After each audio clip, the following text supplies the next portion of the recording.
მოგესალმებით, ეთერშია მოამბეთ 18 საათზე გამოშვებაში თქვენ ნახავთ. რა შედეგით დასრულდა აბაშიძე კარასინის შეხვედრა პრაღაში საოკუპაციო რეჟიმის ტყვეობაში მყოფი ვაჟა გაფრინდაშვილის გათავისუფლების საკითხზე ისაუბრეს. პიკეტირების მორიგი მცდელობა პარლამენტის შენობასთან და პოლიტიკური შეფასებები რა ხდება რუსთაველის გამზირზე. პირველი სატელევიზიო ინტერვიუ საკონსტიტუციო ცვლილებების პროექტის ჩაგდების შემდეგ რა მიმართულებებზე ლაპარაკობს ბიძინა ივანიშვილი. უცვლელი მოთხოვნებით პროტესტს განაგრძობს ოპოზიცია მხარდამჭერებთან ერთად ხელისუფლების ოპონენტები დღეს კვლავ შეიკრიბნენ პარლამენტის შენობასთან და მისი პიკეტირებას სცადეს. საკანონმდებლო ორგანოსთან დღეს უსაფრთხოების განსაკუთრებული ზომები ჰქონდა მიღებული პოლიციას.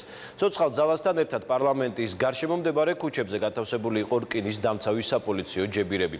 ლიკა ალელიშვილი გვეტყვის რა ხდება პარლამენტთან ამ დროისთვის, მას პირდაპირ ეთერში ვთავთ. ლიკა, გისმენთ. გასილ ამ დროისთვის პარლამენტთან საპროტესტო აქცია აღარ მიმდინარეობს, აქ რჩება მხოლოდ პარლამენტის შენობის წინ გაშლილი კარვები. ახლა ჩემს ოპერატორს ვთხოვ კადრში გვაჩვენოს თუ რა ვითარება არის პარლამენტის შენობის წინ, როგორც გითხარით, აქ რჩება მხოლოდ გაშლილი კარვები და რჩებიან ის ადამიანები, რომლებიც ღამეს ათევენ სწორედ კარვებში. ისინი ამ დროისთვის იმყოფებიან რუსთაველის გამზირის წინ და შეშის ღუმელის საშუალებით თბებიან. აქ არ იმყოფებიან არც პოლიტიკური ოპოზიციური პარტიების წარმომადგენლები და არც სამოქალაქო აქტივისტები და აქციის ორგანიზატორები.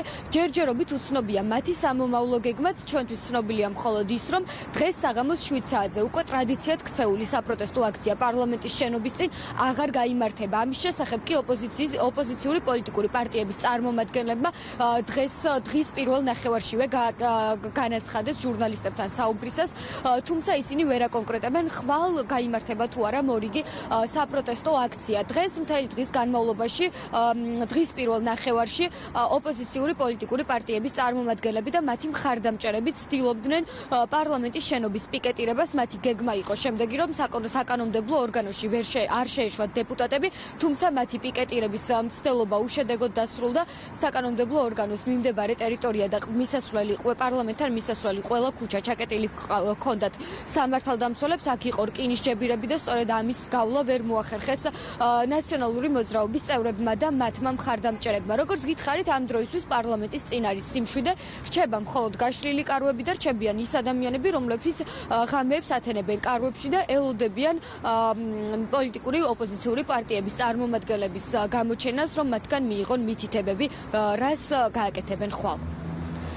მადლობა, ეს ლიკა ალელიშვილი იყო. ოპოზიცია საპროტესტო აქციების შეწყვეტას მთავარი მოთხოვნის პროპორციული არჩევნების ჩატარების დაკმაყოფილებამდე არ გეგმავს. პოლიტიკური პარტიების ლიდერები ამბობენ, რომ მათი პროტესტი იქნება რადიკალური, თუმცა ის არ გასცდება კანონის ფარგლებს. ხელისუფლების ოპონენტების განცხადებით ისინი ქართულ ოცნებას საკუთარი აქტივობებით მაქსიმალურ დისკომფორტს შეუქმნიან. დღევანდელი დღის მიზანი მიღწეულია ამ ინსტიტუტმა არც ერთ შემთხვევაში არ უნდა გააგრძელოს ნორმალურ მდგომარეობაში ფუნქციონირება. ერთადერთი შანსი რომ ისინი შიგნით შევიდნენ და რაღაცებზე დაიწყო ლაპარაკი, რასაც შინაარსი არ გააჩნია, არის ხოდახოდ ესეთ მდგომარეობაში, როდესაც ხელისუფლება ჩაკეტილია საკუთარი ხალხისგან, ან ყვითელი ავტობუსებით, ან რკინის ჯებირებით. აი ეს არის მათი სახე და მათი სახე რო არ დაინახოს, მათ შორის არც პოლიციამ, აი ეს რკინის ჯებირებით ივლიან. სულ შემოღობილი რკინის ჯებირებით. რაიონში წამოიღებენ ამ ჯებირებს, იმის იქით რა ვიცი ჩავალთ ყველა ქალაქში და კი ბატონო იარონ, კი ბატონო აკეთონ. ეს პროტესტი არ დამთავრდება. მოსამართლეების, მურუსიძეების დანიშვნას რო დაიწყებთ აქ შემდეგ კვირაზე. აი მერე ნახეთ თქვენ კიდე არმაგედონი. უმრავლესობიდან გასული და ამჟამად დამოუკიდებელი დეპუტატები პარლამენტში ახალ ფრაქციას ქმნიან. ფრაქცია დამოუკიდებელ დეპუტატებში ერთიანდებიან ლევან კობერიძე, გედევან ფოფხაძე, კობა ნარჩემაშვილი, ლევან გოგიჩაიშვილი, მარიამ ჯაში და ზვიად კვაჭანტირაძე. რეგლამენტის მიხედვით პარლამენტში ფრაქციის შექმნისთვის 6 დეპუტატია საჭირო. ფრაქციას მარიამ ჯაში უხელმძღვანელებს. დეპუტატების განცხადებით ახალი გაერთიანება არ უკავშირდება ყოფილ პრემიერ გიორგი კვირიკაშვილს და ის მოქალაქეების ყველაზე მნიშვნელოვანი საკითხების დარეგულირებაზე იმუშავებს. ეს იქნება 6-კაციანი ფრაქცია. ფრაქციის შექმნის მიზანია, რომ საპარლამენტო საქმიანობის დარჩენილ ვადაში მაქსიმალურად პოზიტიური დღის წესრიგით იმუშაოს ყველა იმ საკითხზე, რომელიც მნიშვნელოვანი არის ჩვენი მოსახლეობისათვის.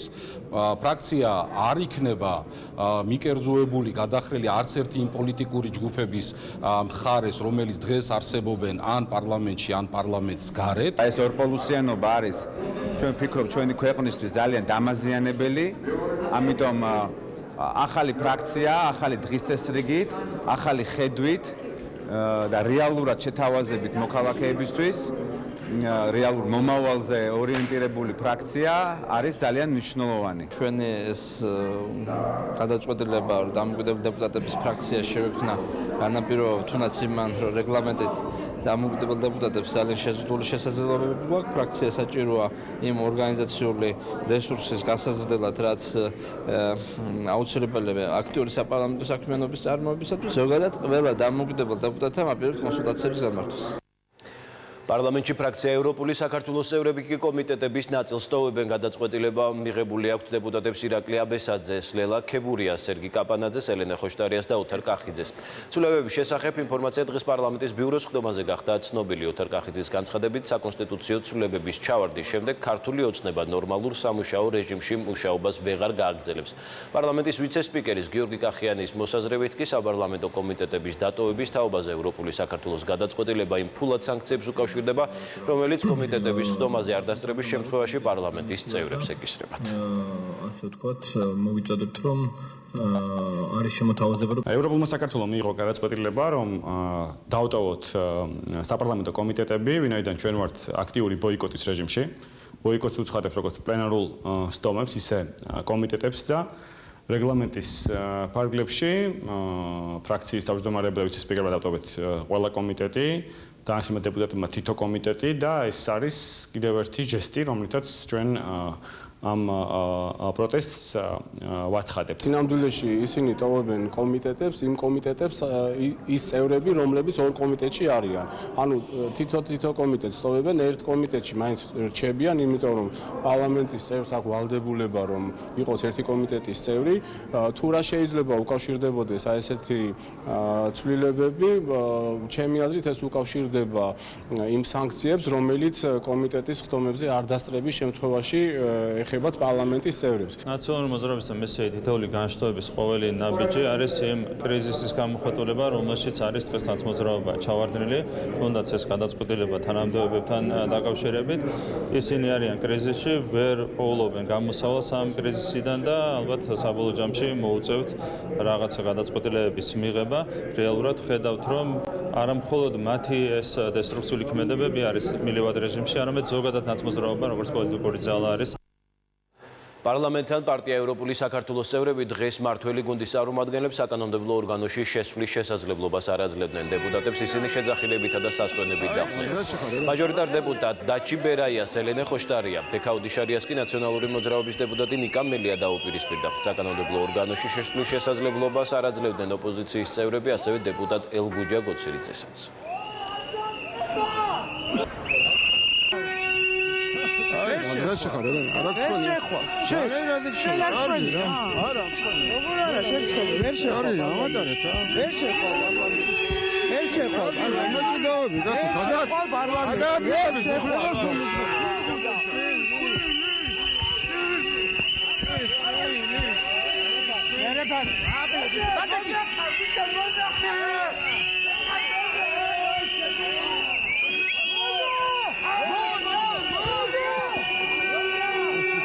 სამართლო ხალხი დგას გარეთ და კითხებიათ მე რას მინდა ელენე ხოშტარია არის სამართლო გადაადგილების უფლებას მეზღუდავს ვინ მიცა ელენე ხოშტარიას წინა ხალხი ხوار დავეჯაჯგურებ ხوار ბეჭიდავები ბეჭიდაო მეჯაჯგურო ვარ დეპუტატი რომელსაც მაქვს უფლება დავაჭირო ხილაკს მაშინ როცა მინდა და ვცვლი ამას საჭირო და აქციის მონაწილეებს ვერ ვკითხა ვირთხასავით გვირაბით რომ დაიბარებთ შენ ხარ ვირთხა გვირაბებით როგორ დაიბარებთ რატო არ იბრძვით გასატანად რატო არ მაჟორიტარული სანახავ არ მეთქი მაჟორიტარულის გეუბნები დაგვატარე რა არის თქვენ გადაწყვეტეთ თუ ვიცი თქვენ თქვენ ყირადად ოხ გმირიხარ ნამდვილად მონა ორი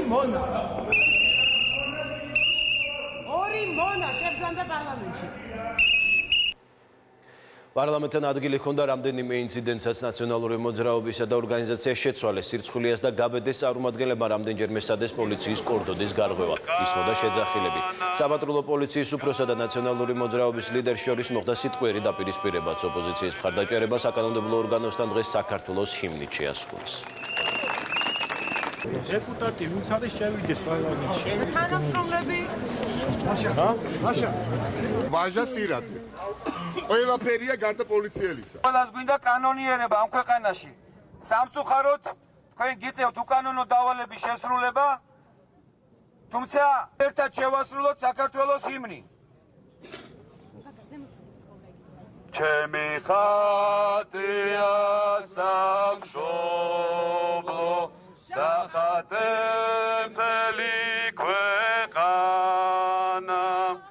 განათებული მთავარი, ძილნახარი აღმერთანა. დეპუტატი გამოაგდეთ ზამომრეობით, ზადატანებით გამოაგდეთ პარლამენტის შენობიდან. თქვენ ის პოლიციის უფროსი ხართ. ეს არის სამწუხაროდ ადამიანი, რომელიც საერთოდ დაცლილია ბატონი ვაჟა სირაძე.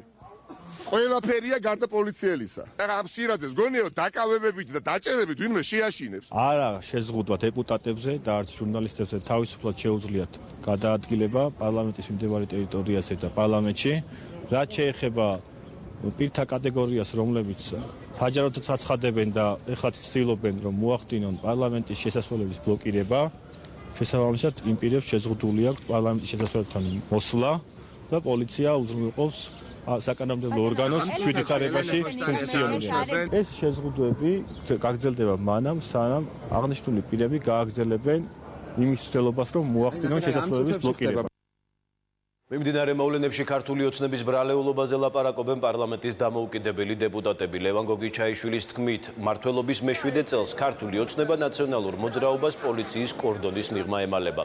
მმართველ გუნდში შექმნილი ვითარებიდან გამოსავლის რესურსს ვერ ხედავს ლევან კობერიძე. უმრავლესობაში კი აცხადებენ, რომ აქციებს ვიწრო პარტიული ინტერესით ნაციონალური მოძრაობა მართავს და სამართალდამცავები კანონის შესაბამისად მოქმედებენ, რათა სახელმწიფო ინსტიტუტების ფუნქციონირებას საფრთხე არ შეექმნას. ჩვენ სულ ვამბობდით რა. ისე ნუ მიყავთ პოლიტიკა, რომ დროთა განმავლობაში დაემსგავსოთ ნაციონალურ მოძრაობას. შეიძლება ტოლობა არ არსებობს დღეს, მაგრამ გზა ავტორიტარიზმის, გზა ტყუილის, გზა ხაცა იმ სისტემის გადმობარების ჩვენ ხო სახეზე ვხედავთ.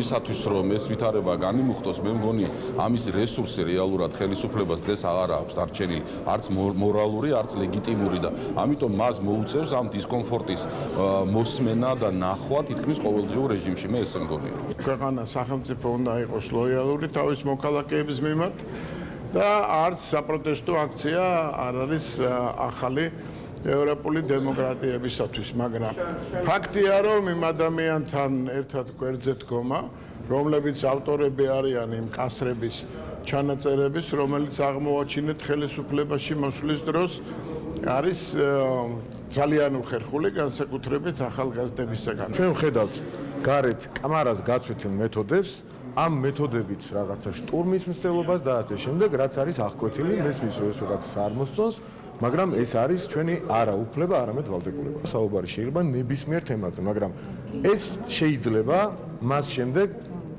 რაც ისინი დაეშვებიან მიწაზე, მიხვდებიან, რომ ესეთი მარგინალური მეთოდები ქუჩის არ არის შედეგიანი. 200 აქტივისტი, რომელიც ცდილობს პარლამენტის ბლოკირებას, ბუნებრივია ამ შემთხვევაში სახელმწიფომ უნდა აჩვენოს, სახელმწიფო სახე ხელისუფლებამ უნდა აჩვენოს. ხელისუფლების სახე ბუნებრივია 200 ნაციონალის დასაბლოკი საქართველოს პარლამენტი არ არის. კონსტიტუციური პროექტის ჩავარდნის შემდეგ პირველ სატელევიზიო კომენტარს აკეთებს ბიძინა ივანიშვილი. ტელეკომპანია იმედის ეთერში პარტიის თავმჯდომარემ განაცხადა, რომ ქართულმა ოცნებამ დანაპირები ვერ შეასრულა, შესაბამისად აუცილებელია საზოგადოებისთვის პასუხის გაცემა. ამისთვის კი არსებობს არჩევნები. ივანიშვილმა საპროტესტო გამოსვლებზეც ილაპარაკა და აღნიშნა, რომ ქუჩაში მყოფი ხელისუფლების ყოფილი წევრები საარჩევნო სისტემის სრულებას ითხოვენ, თუმცა მათ ამისთვის არაფერი გაუკეთებიათ.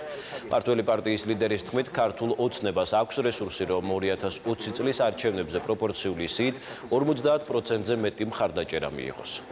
გამახსოვებაში, როდესაც არქოს ვამბობ, რომ ხშირად პოლიტიკურ ჩვენგან ჩვენი კეთილი ქართულმა ოცნებამ გასცა დაპირება, მართალია სამხრივი დაპირება, საერთო კონტრაქტი არავისთან, მაგრამ ვერ შევძელით და რა თქმა უნდა, სამწუხაროა. და არაფერი დრამატულიც არ მომხდარა, თუ პრაგმატულად შევაფასებთ და მით უმეტეს იმის ტოლფასი არ მომხდარა არაფერი, რომ გამოდიან დღეს ქუჩაში ისევ, ეს ქუჩის ოპოზიცია, ითხოვენ სამართლიან არჩევნებს. სამართლიანი არჩევნები გვინდა. 9 წელიწადი ხელისუფლებაში იყო, ესე იგი უსამართლოდ ატარებდნენ, ეს სისტემა დემოკრატიულობით არ განსხვავდება პროპორციული სისტემისგან და არიან განვითარებული სახელმწიფოები და ზესახელმწიფოები თუ გნებავთ, რომლებსაც მხოლოდ მაჟორიტარული სისტემა, მათთან ჩვენ პასუხი გასაცემი არაფერი არ გვაქვს. ყველასთან შეგვიძლია ჩვენ ველაპარაკოთ. საზოგადოებასთან რა თქმა უნდა პასუხი გვაქვს გასაცემი. ის რაც თქვით ვერ შევასრულოთ, ამისთვის არსებობს არჩევნები 0% ალბათობა, რომ ნაციონალური მოძრაობა ხელისუფლებაში მოვიდეს. მოვურწყავთ კედელს თავს, ქალაქი არ გამოვა. ჩვენთვის ესეც დასამამია, არ იფიქროთ, რომ ნაციონალური მოძრაობა რაღაც უნდა მოუხერხოთ და სადაც უნდა გადავყაროთ. არა, ესენი ჩვენი თანამოქალაქეები არიან. ჩვენ გვქონდა რესურსი და ვაჩვენებთ კიდეც პოლიტიკოსებსაც და ჩვენ სამომრჩეველსაც არჩევნებში 2020 წლის არჩევნებში ჩვენ რომ პარტიულ პროპორციულ სიით ჩვენ მივიღებთ მნიშვნელოვნად მეც ვიდრე 50%-ისა. პრაღაში აბაშიძე კარასინის მორიგი შეხვედრა გაიმართა. მხარეები ერთმანეთს თითქმის 6 თვიანი პაუზის შემდეგ შეხვდნენ. როგორც შეხვედრამდე ზურაბ აბაშიძე აცხადებდა, განხილვის ერთ-ერთი მთავარი თემა საოკუპაციო რეჟიმის ტყვეობიდან ქართველი ექიმის ვაჟა გაფრინდაშვილის გათავისუფლების საკითხი იქნებოდა. თუმცა გრიგორი კარასინმა ამ თემაზე საუბრისას ჟურნალისტებთან ისრების ჟენევის ფორმატისკენ გადაიყვანა. რა შედეგით დასრულდა აბაშიძე კარასინის მოლაპარაკება, მხარეთა პოზიციები ნათია ქენქაძე მოისმინა. საქართველოსთვის ყველაზე მნიშვნელოვან საკითხებზე, რაც უკავშირდება ოკუპაციას, საოკუპაციო ხაზის მიმდებარედ ბოლო პერიოდში განსაკუთრებით გართულებულ ვითარებას, ეგრეთ წოდებული საზღვრის ჩაკეტვას, რამაც გამოიწვია ჰუმანიტარული კრიზისი და ქართველი ექიმის ვაჟა გაფრინდაშვილის დაკავება საოკუპაციო რეჟიმის წარმომადგენლების მხრიდან. ყველა ამ თემაზე დღეს გრიგორი კარასინს ჰქონდა ერთი პასუხი, რომ ეს არ არის მასთან შეხვედრების ფორმატში განსახილველი თემა და რომ არსებობს ბევრი მექანიზმი მსგავსი თემების განსახილველად, რომელიც სათანადოდ არ არის გამოყენებული. თუმცა მას დღეს მოუწია ამ საკითხებზე საუბარი, რადგან სწორედ ვაჟა გაფრინდაშვილის დაკავება იყო მთავარი საკითხი, რომელიც დააყენა ზურაბ აბაშიძემ შეხვედრის დასაწყისში და ისაუბრა მისი გათავისუფლების აუცილებლობაზე. გრიგორი კარასინი ამბობს, რომ ყველაფერი კეთდება იმისთვის, რომ ქართველი ექიმი რაც შეიძლება მალე დაუბრუნდეს თავის ოჯახს და ისიც იმედოვნებს, რომ ეს უახლოეს დღეებში მოხდება, თუმცა მას არ აქვს კომპეტენცია, რომ ისაუბროს კონკრეტულ თარიღებზე, რადგან ეს საკითხი მას არ ეხება. დღეს საუბარი იყო ფრენების აღდგენასთან დაკავშირებითაც, ამ თემაზეც კონკრეტული თარიღი არ დასახელებულა, თუმცა კარასინი აცხადებს, რომ ამის მოლოდინი არ უნდა გქონდეს ახალ წლამდე. მისი განცხადებით, ბევრი რამე არის დამოკიდებული საქართველოში შექმნილ ვითარებაზე, მოვლენების განვითარებაზე, რასაც ისინი ყურადღებით აკვირდებიან. ეს თემა იყო ერთ-ერთი, რომელიც მან დააყენა შეხვედრაზე, ვითარება, რომელიც ქვეყნებს შორის შეიქმნა რუსი დეპუტატის სერგეი გავრილოვის საქართველოში ვიზიტის შემდეგ. მისი თქმით, მათ ისაუბრეს ამ შექმნილი რთული ვითარებიდან გამოსავლის გზებზე.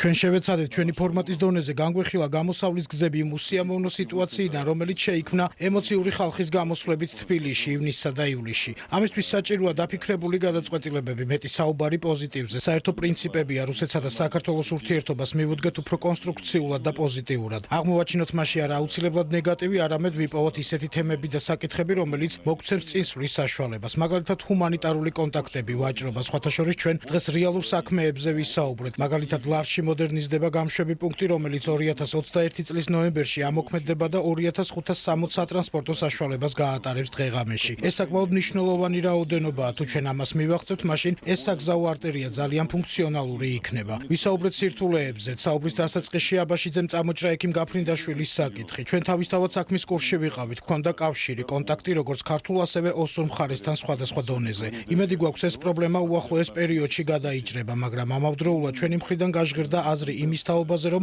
მუდმივად უნდა მოქმედებდეთ ჟენევის დისკუსიის ჩარჩოებში. ვფიქრობ, ექიმი ვაჟა გაფრინდაშვილი უახლოეს დღეებში სახლში იქნება, ვიმედოვნებთ, მაგრამ რადგან ის იმყოფება სამხრეთ ოსეთის ტერიტორიაზე, ამაზე უნდა გკითხოთ მათ, ვინც იქ იღებს გადაწყვეტილებებს. თუმცა იმედი მაქვს, ასეთ გადაწყვეტილებას მიიღებენ და გაფრინდაშვილი მალე დაუბრუნდება თავის ოჯახს. ამისთვის ვიყენებთ მთელ ჩვენს კონტაქტებს, მოდით დაველოდოთ. ასევე განვიხილეთ ფრენების აღდგენის საკითხის, გავაგრძელებთ ამ მიმართულებით მუშაობას, თუმცა არ უნდა ველოდოთ რაიმე გადაწყვეტილებას ახალ წლამდე. ჩვენ ვფიქრობთ ამ თემაზე და ყურადღებით დავაკვირდებით ორმხრივი ურთიერთობების განვითარებას თბილისის ქუჩებში, ქართულ საზოგადოებაში არსებულ შექმნილ იმ ატმოსფეროს, რომელიც რუსეთს უკავშირდება, რადგანაც ეს მოვლენები ერთმანეთიდან გამომდინარეობს.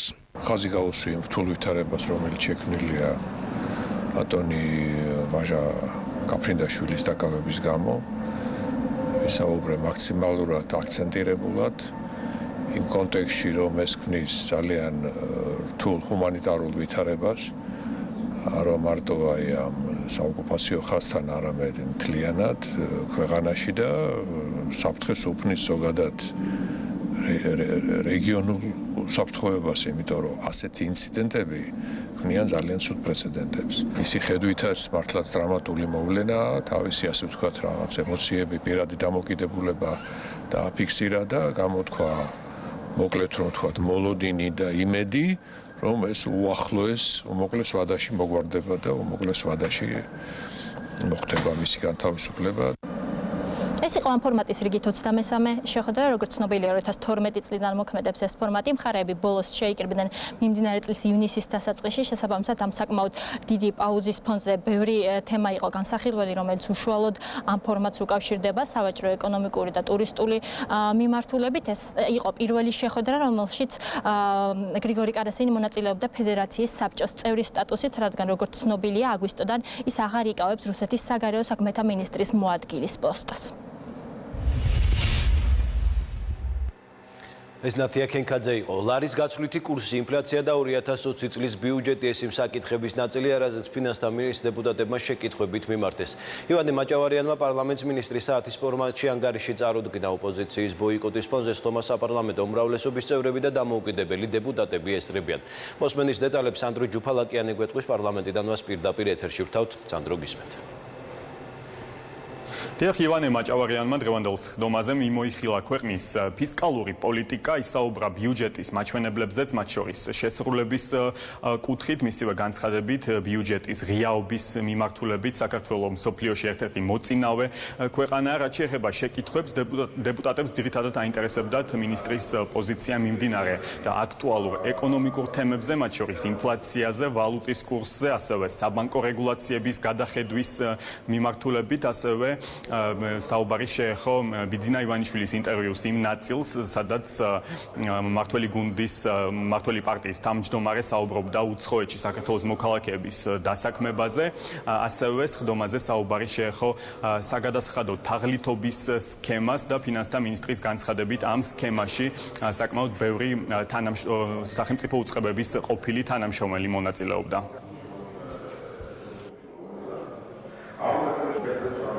გაქვთ თუ არა გათვლილი, მაგალითად, იქნება თუ არა ანალოგიური რისკები შემდეგ წელს ინფლაციასთან დაკავშირებით და რა ნაბიჯები იქნება გადადგმული თქვენის მხრიდან. ასევე მაინტერესებს ლარის კურსთან დაკავშირებით, ხართ თუ არა აქტიურ კომუნიკაციაში ეროვნულ ბანკთან და რა ნაბიჯების გადადგმას აპირებთ? ჩვენ სრული პასუხისმგებლობით შეგვიძლია ვთქვათ, რომ მომავალ წელს ეს ინფლაცია დაიწყებს ქვევიცვლას, მეორე ნახევრიდან უნდა დაიწყოს დაბრუნება მიზნობრივ ნიშნულზე, რომელიც არის 3%. კურსი სამთან კარგი ხანია უკვე ტრიალებს მაგ მიდამოში 2.95-დან 3-მდე, ბოლო რამდენიმე თვეა.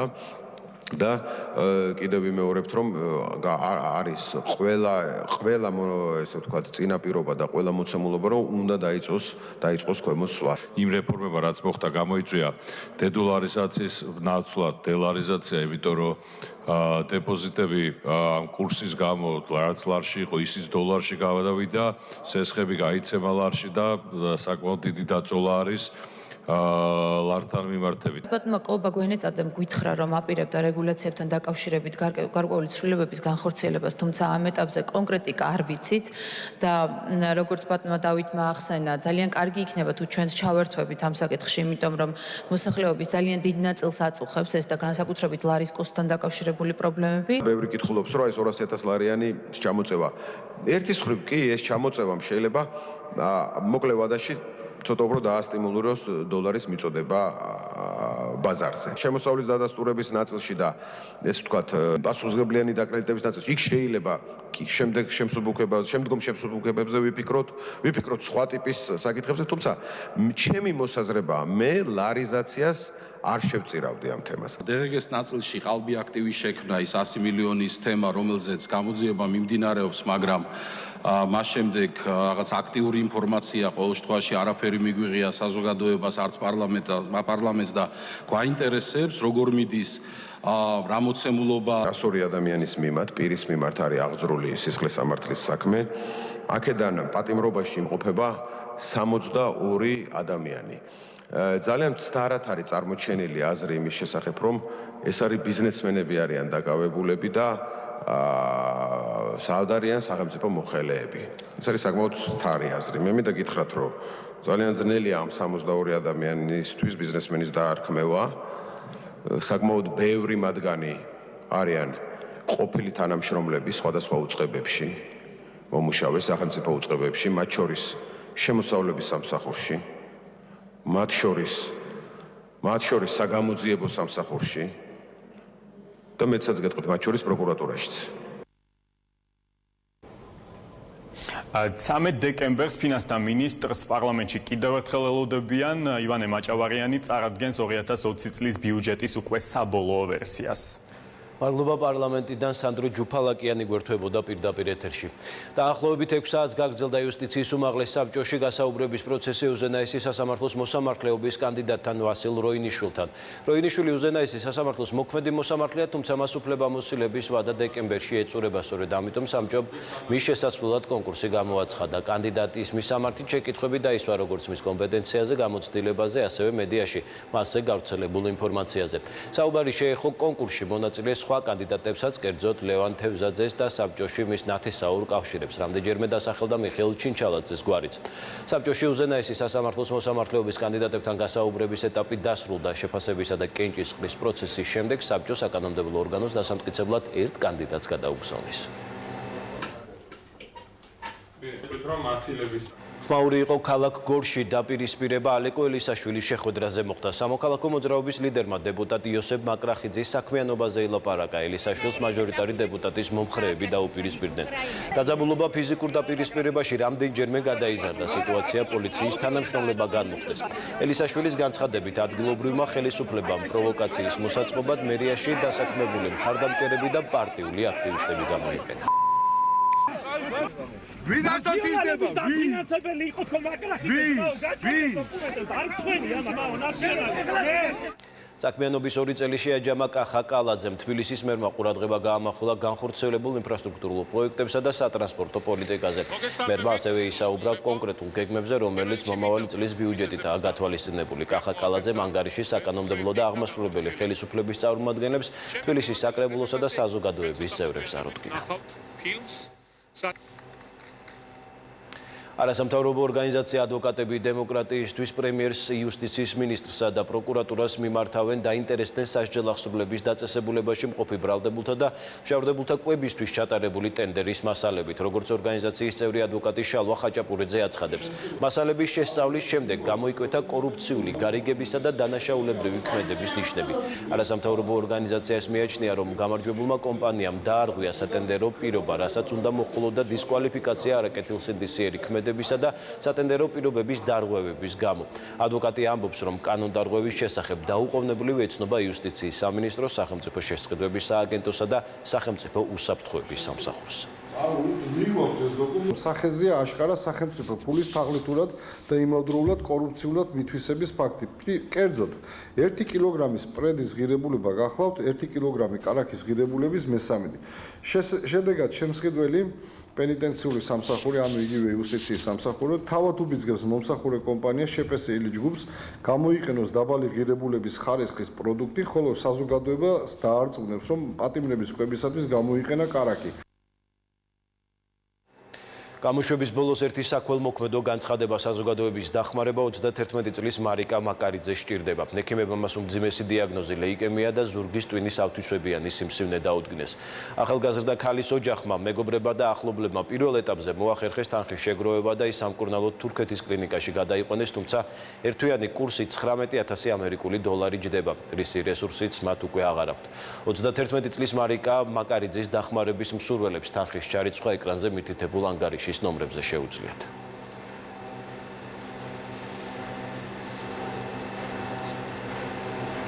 რა თემებზე იქნება საუბარი, გადაცემაში ბიზნეს პარტნიორი, ამას მისი წამყვანი ნიკა მუკბანიანი გვეტყვის, რომელიც პირდაპირ ეთერში შემოგვიერთდა. ნიკა, მოგესალმები და გისმენთ.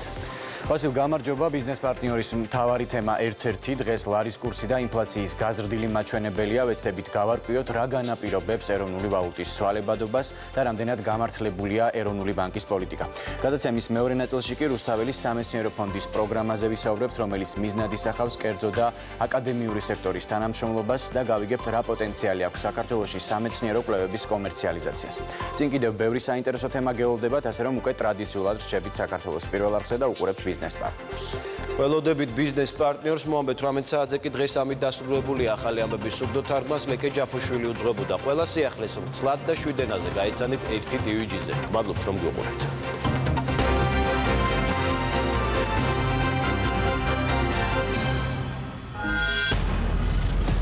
თქვენ გაქვთ უფლება იცოდეთ სიმართლე. მხოლოდ ნამდვილი